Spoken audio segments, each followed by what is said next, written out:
¿Puede la fe, de verdad, decirle algo al mundo de hoy?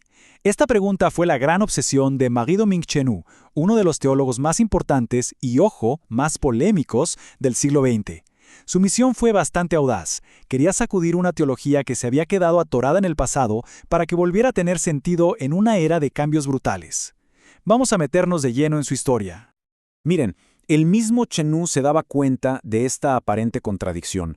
Por un lado estaba el académico, el experto en la Edad Media, metido en textos viejísimos, y por otro, el joven apasionado, conectado hasta la médula con los problemas de su época.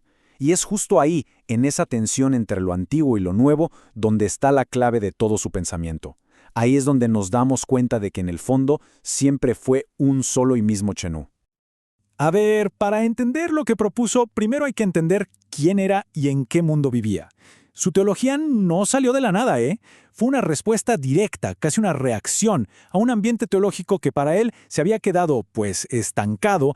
Su nombre era Marcel Chenu. Hijo de panaderos, nacido en 1895, su vocación lo llevó a los dominicos. Por la Primera Guerra Mundial tuvo que irse a estudiar a Roma, o sea, al mero corazón del sistema. Pero en 1920 tomó una decisión que lo cambió todo. En vez de quedarse en la prestigiosa Universidad del Angelicum en Roma, eligió volver a Le Sauchoir, un centro de estudios mucho más abierto, más progresista. Esa decisión, créanme, fue el inicio de todo. El reto que tenía enfrente era gigantesco. La teología que dominaba en su tiempo, la neoescolástica, se había vuelto lo que Chenu llamaba una metafísica sagrada. ¿Qué es eso? Imaginen un sistema de ideas perfectas, abstractas, que se supone que son para siempre, pero que no tienen nada que ver con la historia, con la vida real de la gente. La fe se enseñaba como una lista de reglas y doctrinas, no como algo que se vive en el día a día. Y aquí vemos clarito el choque de dos mundos. Por un lado, la teología neoescolástica iba de arriba para abajo. Partía de grandes principios universales y los intentaba aplicar a la realidad, pero de forma abstracta, como si la historia no importara. Chenu básicamente le dio la vuelta a la tortilla. Propuso empezar desde la realidad concreta, desde la experiencia humana, para desde ahí ponernos a pensar sobre la fe. Para él la fe no era solo una doctrina estática, era una experiencia viva, metida de lleno en el tiempo. Así que, frente a una teología que parecía hablarse a sí misma, Chenu se lanzó a abrir un camino completamente nuevo. Su revolución, su método, se apoya en tres ideas fundamentales. Primero, lo que se conoce como ressourcement, o sea, una vuelta a las fuentes. Pero ojo, la idea no era copiar el pasado, sino redescubrir el espíritu innovador de gigantes como Tomás de Aquino, pero en su contexto original. Segundo, el método inductivo, del que ya hablamos, empezar desde abajo, desde lo real. Y tercero, y esto sí que fue radical, ver la historia misma como un lugar teológico, que significa que la historia es un lugar donde Dios se sigue manifestando. Esta frase suya lo resume todo a la perfección. La teología es la fe que se hace solidaria con el tiempo. Su trabajo no es flotar por encima de la historia, sino meterse en ella para analizar, para escrutar las señales que van surgiendo. En resumen, su misión es acompañar a la humanidad en su camino. Y esto nos lleva, claro, a su concepto más famoso, la idea de aprender a leer los signos de los tiempos. A ver, la pregunta de fondo es esta: ¿de qué manera nos habla Dios a través de lo que pasa en el mundo? ¿Cómo podemos sentir su presencia en medio del caos, del ruido y de la prisa de la historia? Pero aquí está la clave, ¿eh? Para Chenu, un signo de los tiempos no es cualquier cosa que pasa. Es un evento histórico grande, un movimiento colectivo que nos sacude, que provoca un despertar, una toma de conciencia en la humanidad.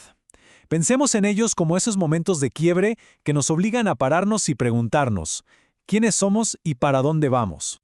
Y uno podría preguntarse, bueno, ¿a qué se refería en la práctica? Chenu pensaba en grandes movimientos, no en hechos aislados. Por ejemplo, las luchas por la paz, el hecho de que cada vez estemos más conectados socialmente, la valoración de las diferentes culturas o el surgimiento de la clase obrera como una fuerza social. Todo esto eran para él señales que le hacían preguntas directas a la fe. Como se podrán imaginar, esta forma de pensar tan distinta no le gustó a todo el mundo. Sus ideas le provocaron un choque frontal con la autoridad de la Iglesia.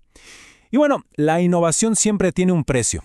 El conflicto se prendió de verdad con sus publicaciones. Obras como esta, Es ciencia la teología, y sobre todo su manifiesto de 1937, Una escuela de teología, ponían sobre la mesa un programa revolucionario: que la filosofía abstracta se pusiera al servicio de una fe que dialogara con la historia. Era sin duda una declaración de guerra. La respuesta fue durísima. En 1942, ¡pum!, su libro terminó en el índice de libros prohibidos del Vaticano. Lo acusaron de relativismo y de ser demasiado cercano al modernismo, una corriente que había sido condenada a principios de siglo. Y las consecuencias personales fueron terribles. Lo quitaron de su puesto como director en Les Alfoires. Años después, lo exiliaron por apoyar a los curas obreros, que eran sacerdotes que se iban a trabajar a las fábricas para vivir como los trabajadores. Básicamente lo marginaron dentro de la misma institución a la que le había entregado su vida. Pero como suele pasar, la historia le acabaría dando la razón. Las mismas ideas por las que lo condenaron se convirtieron con el tiempo en el motor de la renovación de la Iglesia. A pesar de que oficialmente estaba marginado, Chenu trabajó tras bambalinas como experto, como perito, durante el Concilio Vaticano II, y fue ahí donde su visión de una iglesia que dialoga con el mundo y su método de leer los signos de los tiempos se volvieron una pieza clave de documentos tan importantes como la Constitución Gaudium et Spes. Su influencia fue y sigue siendo inmensa. Ese método inductivo se regó por todo el mundo. Teólogos de la talla de Gustavo Gutiérrez, que es nada menos que el padre de la teología de la liberación, fueron alumnos suyos. Su enfoque histórico y social sencillamente transformó la forma en que la Iglesia se relacionaba con el mundo. Y su legado no es cosa del pasado, ¿eh? Sigue vivito y coleando.